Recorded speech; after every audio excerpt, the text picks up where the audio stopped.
I just thought I was writing a supernatural detective story. Is the girl possessed or is she not? And it was to be imbued with the mystery of faith and belief in God. You're gonna die up there. Hello, I'm William Peter Blatty, the author of The Exorcist. I'd like to read for you today a few of my favorite excerpts from the novel.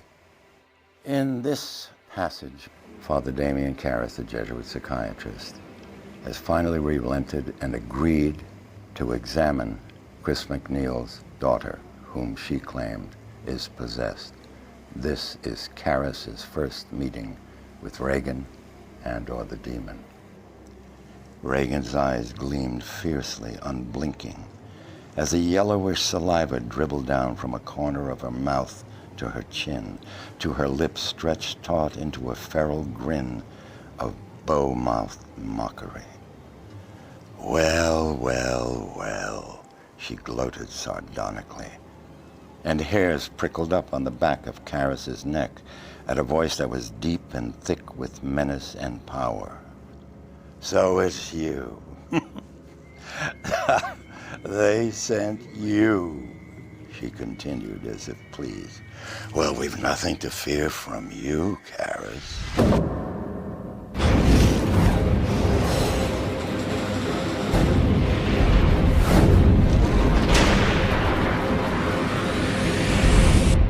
And it had to have been 1968. And I wrote 90% of the novel here, but I started elsewhere. I made 2 abortive attempts. First, I said I'm going to rent a cabin in the woods in Lake Tahoe, all by myself. And for 6 weeks, I was typing. The mysterious rappings began on the night of April 1st. The rhythm is off. I'll rewrite. I make it April 13th. And then I go back and I read over, no, the rhythm is all screwed up in this paragraph. And I spent 6 weeks doing exactly that, hung up on the rhythm of the words. Then, thank God, I got called away for a screenwriting job that actually paid me a salary. And when I came back to The Exorcist, I realized what my error had been, why I kept retyping that same opening. I was opening in the wrong place. That's how I came to realize I must open in northern Iraq with the man who is going to perform the exorcism, Father Marin. The man in khaki prowled the ruins, the temple of Nabu, the temple of Ishtar. He sifted vibrations.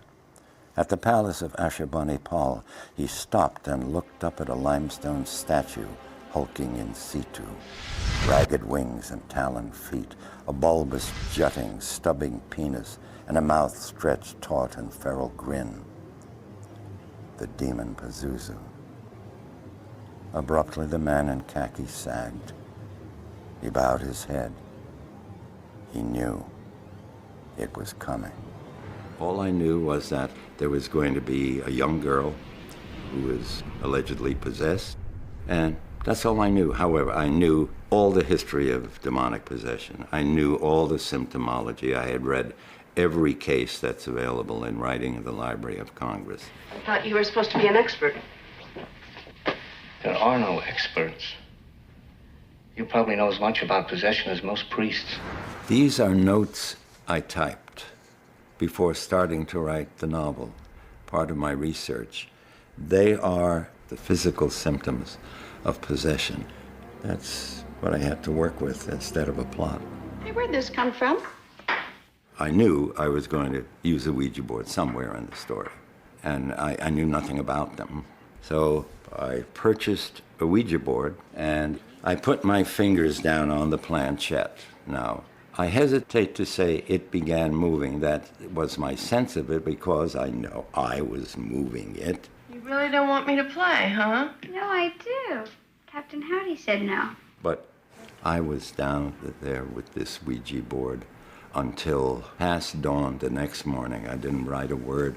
I was hooked on this thing. Over the years, I had to do recordings of the novel, which forced me to read it. And going through it, I wrote, oh, God, look at that sentence. This is illiterate. And, oh, God, why didn't I do a scene with so-and-so? And along came the 40th anniversary of the publication of the novel. And Harper Collins said, any changes you want to make? Oh, my God, please.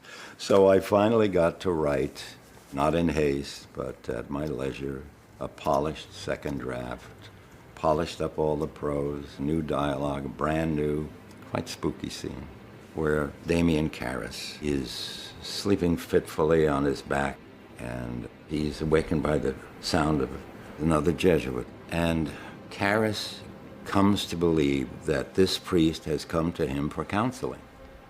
That's what he does. He counsels the other priests. And it finally eventuates that this priest is a psychiatrist who has come because there have been disturbing reports about Karras's stability.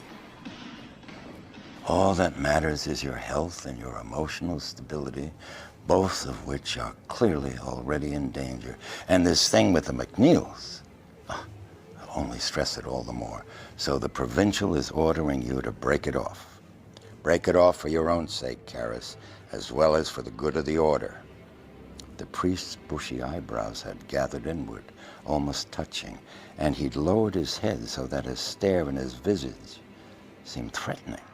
I did have a cameo appearance in the film. I played the producer, and in fact I was the producer of the film, but that was not planned. I never put that in the script. There was no such character. The night before that scene was shot, Billy Friedkin sent a messenger to rap on my door and come in and ask me if I would extemporize a scene in which I played the part of the producer of the film, arguing with the director of the film, who was going over budget, and so on. And so right there in front of the steps, almost this very spot is where I did it. It was all extemporaneous. And there was a large crowd of bystanders, students mainly, but not all Georgetown students from all over the place. There might have been a lot of extras as well. It was the talk of the town at the time. Here we are on what are known as the EXORCIST steps. Of course, when I was an undergraduate at Georgetown University, that is not what we call them.